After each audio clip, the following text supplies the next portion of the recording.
Hello बच्चों, let's read the question. The question is choose the correct statement regarding isobaric process. Isobaric process के बारे में कौन सा स्टेटमेंट ट्रू है ये हमें बताना है और हमें 4 स्टेटमेंट गिवन है. तो देखिए, इस क्वेश्चन को सॉल्व करने के लिए हमारा जो की कॉन्सेप्ट रहेगा, हमें सबसे पहले तो पता होना चाहिए कि आइसोबैरिक प्रोसेस जो है वो होता क्या है. आइसोबैरिक प्रोसेस वो प्रोसेस जिसमें हमारा प्रेशर जो होता है वो क्या रहता है, कांस्टेंट रहता है. ठीक है, एक तो मुझे ये पता होना चाहिए आइसोबैरिक प्रोसेस क्या होता है. दूसरा, मुझे आइडियल गैस इक्वेशन पता होनी चाहिए. आइडियल गैस इक्वेशन हमारी क्या होती है, ये हमारी होती है PV इक्वल्स टू nRT, जहां पर P प्रेशर है, V वॉल्यूम है, N नंबर ऑफ मोल है, R यूनिवर्सल गैस कांस्टेंट है और T आपका टेम्परेचर है. तो आइसोबैरिक प्रोसेस में P जो है मेरा कांस्टेंट है, इसका मतलब डेल्टा P जो मेरा होगा वो क्या होगा, जीरो होगा. ठीक है, चेंज इन प्रेशर जीरो होगा.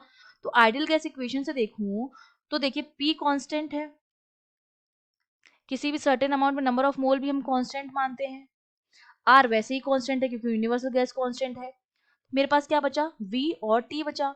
यहाँ से V जो मेरा आ रहा है वो T के प्रोपोर्शनल आ रहा है, तो मतलब V अपॉन T जो मेरा आएगा वो क्या आएगा, एक कांस्टेंट के बराबर आएगा. ठीक है, अगर T इधर लेके आ जाऊं V के पास और ये सारे वहां लेके जाऊं, V मेरा यहाँ पे किसके बराबर हो जाएगा, NR.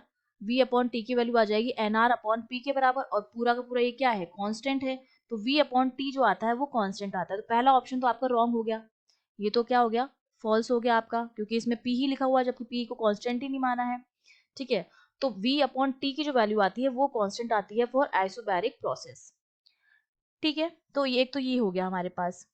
अब हमारे पास सेकेंड ऑप्शन क्या होता है, जब आइसोबैरिक प्रोसेस की बात करते हैं. अगर मैं बात करूं थर्मोडायनेमिक के फर्स्ट लॉ की, फर्स्ट लॉ ऑफ थर्मोडायनेमिक, ये लॉ हमसे क्या कहता है कि किसी भी सिस्टम को जब हम डेल्टा क्यू हीट सप्लाई करते हैं, ये हमारी क्या है, heat supply to the system, वो हमारे क्या है, दो काम में जाती है.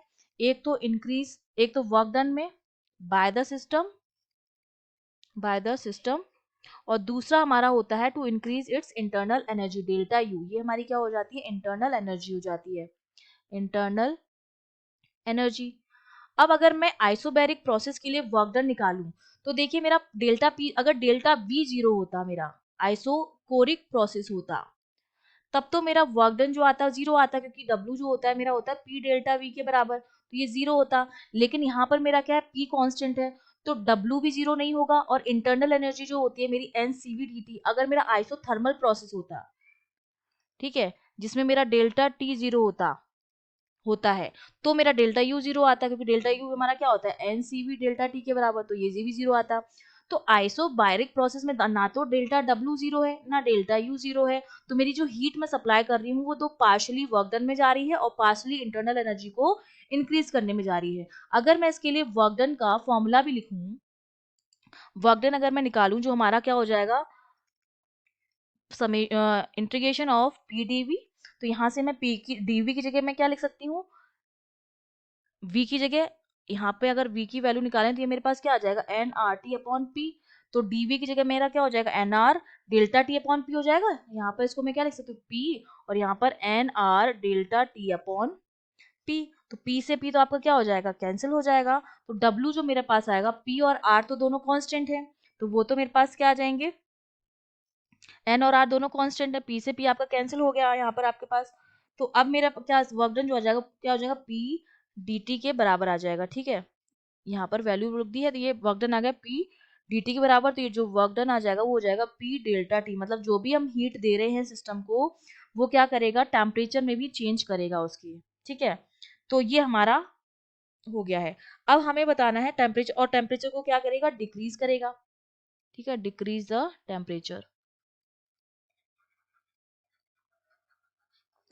तो ए ऑप्शन हमारा फॉल्स हो गया. सी ऑप्शन की हमारा सिस्टम जो होता है अपनी इनिशियल स्टेट में पहुंच जाता है, तो ये भी हमारा रॉन्ग हो गया. ठीक है, ये भी हमारा फॉल्स है. अब ए गलत है तो डी वाला ऑप्शन भी गलत हो जाएगा, क्योंकि इसमें ए और बी लिखा हुआ है. बी वाले ऑप्शन में लिखा है कि जो हीट एब्जॉर्ब होती है बाय द गैस, वो पार्शली तो इंक्रीज करती है इंटरनल एनर्जी को और पार्शली क्या करती है, वर्क करती है. तो बी ऑप्शन जो हो जाएगा वो हमारा क्या हो जाएगा, हमारा बी ऑप्शन जो हो जाएगा वो क्या हो जाएगा, करेक्ट हो जाएगा. I hope you understood well. All the best.